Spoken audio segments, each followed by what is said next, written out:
Est-ce que vous saviez que tout pouvait se transmettre de génération en génération? Comme quoi? Eh bien, des pensées limitantes, des émotions, des peurs, des traumatismes, des chocs émotionnels, etc. Comme une sorte de loyauté familiale. Parce que nos parents, nos aïeux ont vécu ça, eh bien, on va vivre la même chose pour faire partie du clan.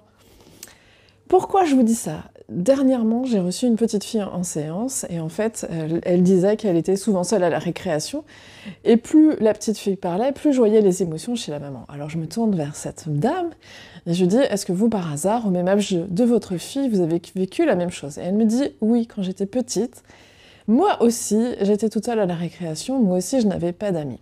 Pourquoi je vous dis ça? Parce que généralement, ce qu'on n'a pas travaillé en tant qu'adulte, nos enfants vont probablement revivre ce qu'on a vécu.